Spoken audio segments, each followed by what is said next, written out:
Assalamualaikum warahmatullahi wabarakatuh. Perkenalkan, kami dari kelompok 9 yang beranggotakan Nunung Masrurah dan Sofia Barunawati akan menjelaskan materi tentang metode penafsiran ijmali dan tahlili muqarran al-maudhu'i. Materi yang pertama, tafsir tahlili. Kata tahlili berasal dari bahasa Arab yang yaitu halala yuhallilu tahlilan, yang berarti mengurai atau menganalisa. Dengan metode ini, seorang mufasir akan mengungkapkan makna setiap kata dan susunan kata secara rinci dalam setiap ayat yang dilaluinya dalam rangka memahami ayat tersebut dalam secara koheren dengan rangkaian ayat di sekitar tanpa beralih pada ayat-ayat lain yang berkaitan dengan, kecuali sebatas untuk memberikan pemahaman yang lebih baik terhadap ayat tersebut. Contoh literatur tafsir yang disusun dengan metode ini antara lain tafsir Al-Tabari dan tafsir Ibnu Katsir.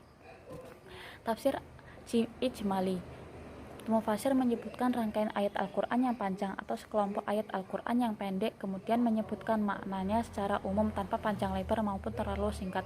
Dalam hal ini, dia berusaha untuk mengaitkan antara teks Quran dengan makna, yaitu mengutarakan makna tersebut dengan sesekali menyebutkan teks Al-Quran yang berkaitan dengan makna-makna itu secara jelas. Di antara kitab tafsir yang disusun dengan seperti ini adalah Tafsir Jalalain karya Al-Suyuti dan Al-Mahali.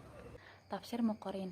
Tafsir muqarrin adalah upaya yang dilakukan oleh mufasir dalam memahami satu ayat atau lebih kemudian membandingkan dengan ayat yang lain, memiliki kedekatan atau kemiripan tema, tapi redaksinya berbeda, atau memiliki kemiripan redaksi tapi maknanya berbeda, atau bisa juga membandingkan dengan teks hadis Nabi, perkataan sahabat dan tabi'in. Termasuk dalam wilayah tafsir muqarrin adalah mengkaji pendapat para ulama tafsir kemudian membandingkannya, atau bisa berupa membandingkan antara satu kitab tafsir dengan kitab tafsir lainnya agar diketahui oleh identitas corak kitab tafsir tersebut. Dalam hal ini bisa diklasifikasikan menjadi 4 model atau 4 macam, yaitu yang pertama, perbandingan antara ayat Al-Quran muqaranah bain al-ayat Al-Quran. Yang kedua, perbandingan antara ayat Al-Quran dengan teks hadis nabawi. Yang ketiga, perbandingan pendapat antar mufasir. Yang keempat, perbandingan teks Al-Quran dengan teks-teks kitab samawi. Selanjutnya, tafsir maudhu'i. Salah satu model penelitian Al-Quran adalah model penelitian tematik. Bahkan kajian tematik ini menjadi tren dalam perkembangan tafsir era modern kontemporer. Sebagai konsekuensinya, seorang peneliti akan mengambil tema maudhu'i tertentu dalam Al-Quran. Hal ini berangkat dari asumsi bahwa Al-Quran terdapat berbagai tema atau topik, baik terkait persoalan tinggi, persoalan teologi, gender, fikih, etika, sosial, pendidikan, politik, filsafat, seni, budaya, dan lain sebagainya. Namun tema-tema ini tersebar di berbagai ayat dan surat. Oleh sebab itu, tugas meneliti adalah mengumpulkan dan memahami ayat-ayat yang terkait dengan tema yang hendak diteliti tersebut, baik dari terkait langsung maupun tidak langsung. Kemudian peneliti melakukan rekonstruksi secara logis dan metodologis untuk menemukan konsep yang utuh, holistik, dan sistematis dalam perspektif Al-Quran.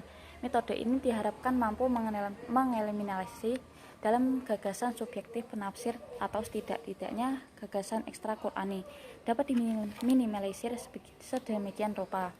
Sebab antara ayat satu dengan ayat yang lain yang terkait dengan tema kajian dapat dianalogikan secara kritis, sehingga melahirkan kesimpulannya relatif objektif. Singkatnya, metode maudhu'i adalah memilih salah satu tema yang dikandung oleh Al-Quran, kemudian mengumpulkan ayat-ayat dan surat yang berkaitan dengan tema tersebut, layaknya menghimpun bagian-bagian badan yang terpisah, kemudian mengikatnya satu sama lain. Dengan itu terbentuklah gambar tema secara utuh, sehingga ayat-ayat Al-Quran akan saling menafsirkan satu sama lain. Demikian materi yang bisa kami simpulkan dan sampaikan. Kurang lebihnya mohon maaf. Wabillahi taufiq wal hidayah. Wassalamualaikum warahmatullahi wabarakatuh.